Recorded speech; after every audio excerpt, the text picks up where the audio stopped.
नमस्कार, मयुरी रेसिपी व्लॉगमध्ये स्वागत करत आहे। कशा आहात सर्व? मजेत ना? आज मी बनवणार आहे रामनवमी विशेष राघवदास लाडू।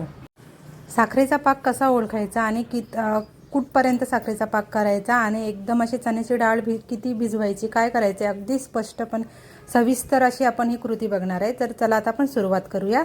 इथे 1 कप चण्याची डाळ म्हणजे पाव किलो चण्याची डाळ घेतलेली आहे, 2 तास भिजत घेतलेली आहे आणि नंतर मग चाळणीमध्ये निथळून घ्यायचे, म्हणजे अजिबात पाणी ठेवायचं नाही त्यामध्ये।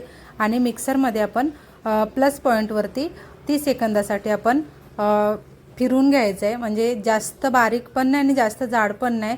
तुम्हाला टेक्स्चर दाखवते, अजिबात पाणी घालायचं नाही, हाय त्या ह्याच्यामध्येच आपल्याला हे वाटून घ्यायचं आहे। तर कशा पद्धतीने आपल्याला वाटायचं आहे तर ते मी तुम्हाला सांगते।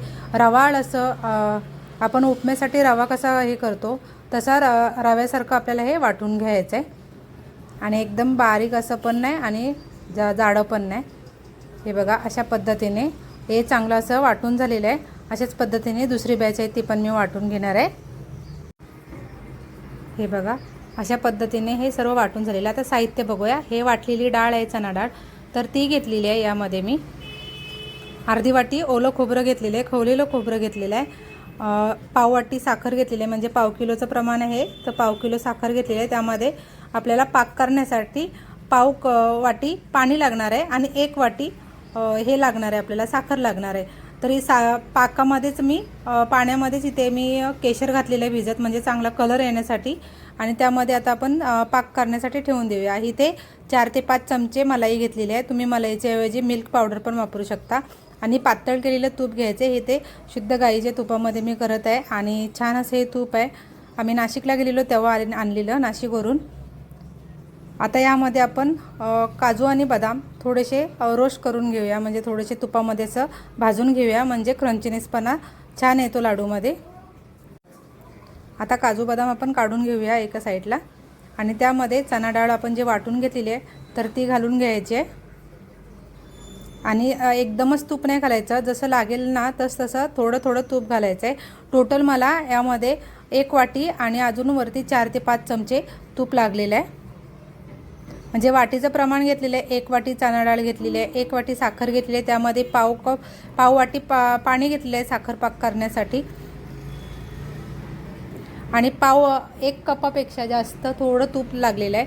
आणि साखरेचा पाक बघा मस्त कलर आलेला आहे साखरेच्या पाकाला, अजून झालेला नाही आहे। तोपर्यंत आपण इकडे अजून चणा डाळ भाजून घेऊया।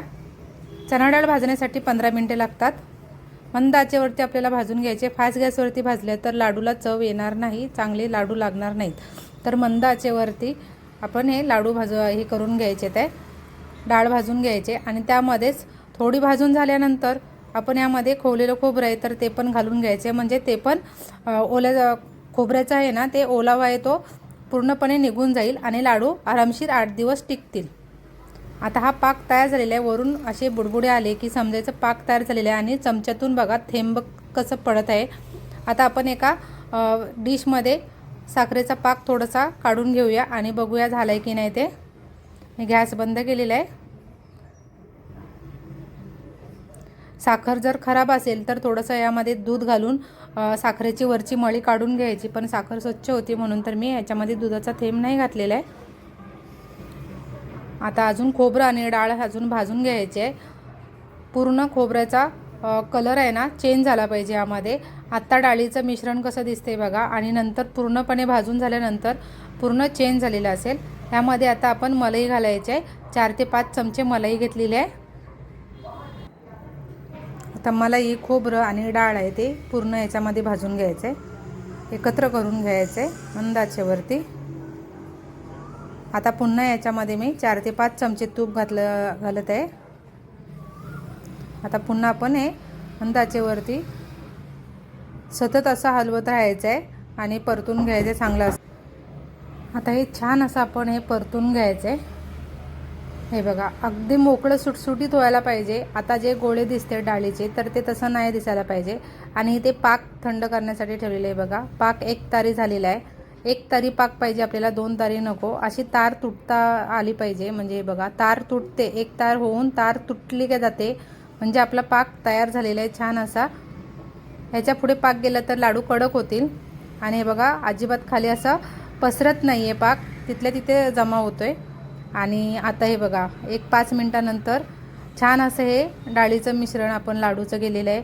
तर ते छान असं मोकळं झालेलं आहे, एकदम सुटसुटीत असे झालेले आहे. डाळ एकदम मस्त भाजलेली आहे. खोबऱ्याचं पण कुठं सफेद दिसत नाही, खोबरं आपण घातलेलं तर ते कुठे सफेदपणा दिसत नाही आहे. आणि मलाई पण एकदम ह्याच्यामध्ये परतली गेलेली आहे. मलाईमुळे आहे ना लाडूला एकदम छान असा फ्लेवर येतो. हे बघा, मस्त असं हे डाळीचं मिश्रण आपलं आहे ते लाडूचं, ते भाजून झालेलं आहे. आता यामध्ये आपण थोडं थंड करून द्यायचं हे डाळीचं मिश्रण आहे ते, आणि नंतर मग यामध्ये पाक घालायचं आहे. गरम असताना पाक नाही घालायचा आहे. दाणाने दाणा एकदम असा मोकळा झालेला आहे, बघू शकताय. अगदी आपण रव्याचे लाडू कसे करतो तसं झालेलं आहे. आता हे 5 मिनटानंतर इथे मी पाक घातलेला आहे यामध्ये. हे बघा, अशा पद्धतीने ह्याच्यामध्ये पाक घालून घ्यायचा आहे, एकत्र मिक्स करून घ्यायचं आहे. अगदी परफेक्ट प्रमाण, बरोबर गोडीला असे लाडू झालेले आणि मस्त एकदम असे. आता हे आपण 10 ते 15 मिनटासाठी कमीत कमी साखरेचा पाक आहे तो यामध्ये मुरण्यासाठी ठेवून द्यायचा आहे. जास्त ठेवायचं नाही, अगदी 10 ते 15 मिनटं, 10 मिनटं पण पुरेसे आहेत. 10 मिनटं ठेवून द्यायचे, नंतर मग त्यामध्ये आपण पुढची प्रोसेस करून घेऊया. 10 मिनटानंतर आपण बघूया. हे बघा, आता आपण हे असंच ठेवून दिलेलं आणि 10 मिनटानंतर बघा छान असं मोकळं सुटसुटीत झालेलं आहे. आता यामध्ये आपण जे काजू बदाम भाजून ठेवलेले तर ते घालायचे. 1 चमचा तूप घातलं यामध्ये मी पुन्हा एकदा, आणि एकदम असे मस्त लाडू होतात आहे. वरून असे खुसखुशीत आणि आतमधून असे साखरेचा पाक घातल्यामुळे थोडे आतमधून असे रसाळ असे लाडू होतात. आणि यामध्ये आता आपण काजू बदाम आणि आवडीप्रमाणे घालायचेत, आणि वेलची पावडर घातलेली आहे यामध्ये मी. पुन्हा एकदा मिक्स करून घ्यायचे आणि आता लाडू आपण वळून घ्यायचेत. वजनी प्रमाणात बोलाल तर अर्धा किलो बरोबर लाडू झालेले आहेत, पाव किलो डाळीचे. हे बघा, मस्त असं कढईला कुठेही चिकटलेलं नाही आहे, काही नाही, एकदम परफेक्ट असे हे लाडू झालेले. आणि आता सहज एका हाताने वळता येतील असे हे लाडू तयार झालेले आहेत.